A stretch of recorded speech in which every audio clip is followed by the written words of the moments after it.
ഒന്നുമില്ല അവിടെ. ഇവിടുത്തെ ഏറ്റവും വലിയ പ്രത്യേകത എന്താന്ന് വെച്ചാല് നാട്ടിലത്തെ മാതിരി കറണ്ട് പോവില്ല. അതാ ഇപ്പൊ വലിയ വിശേഷം.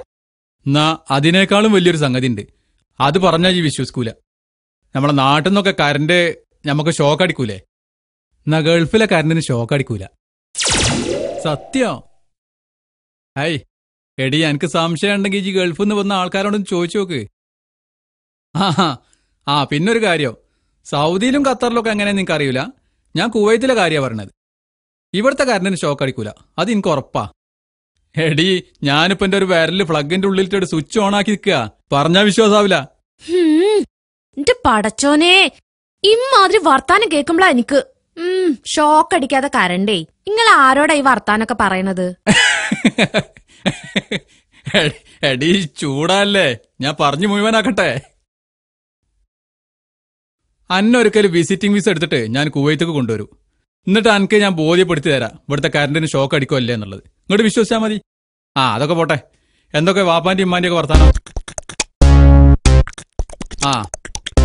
മരുന്നൊക്കെ കുടിക്കണ്ടല്ലോ വാപ്പല്ലേ? ഒന്ന് ശ്രദ്ധിക്കണം കേട്ടാ. പിന്നെ അളിയന്റെ വർത്താനം എന്തൊക്കെ? അവിടെ വരലുണ്ടോ? വീട്ടിക്ക് വരലുണ്ടോ?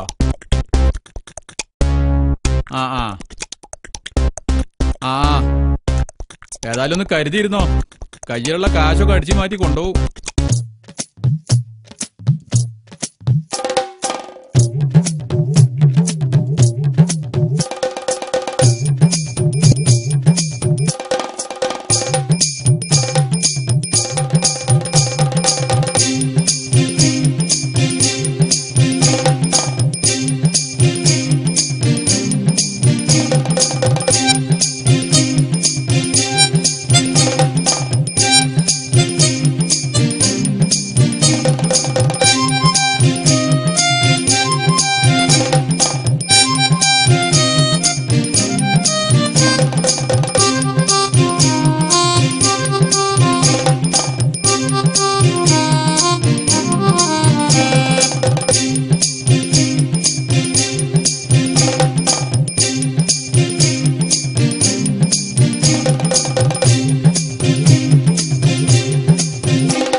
ഒരു മിനിറ്റോ, ഞാൻ ഇപ്പൊ വരാം.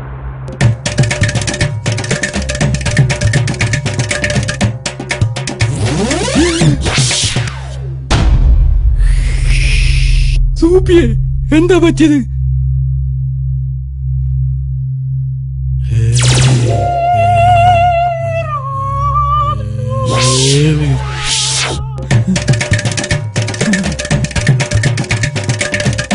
ഹലോ, ഞാൻ നേരത്തെ പറഞ്ഞതിലൊരു തിരുത്തുണ്ട് കേട്ടോ. ഗൾഫിലെ കറണ്ടിന് ഷോക്ക് അടിക്കും. എന്നാ ഞാൻ രാത്രി വിളിക്കാം. എനിക്കൊരാൾ ആശുപത്രി കൊണ്ടാണ്.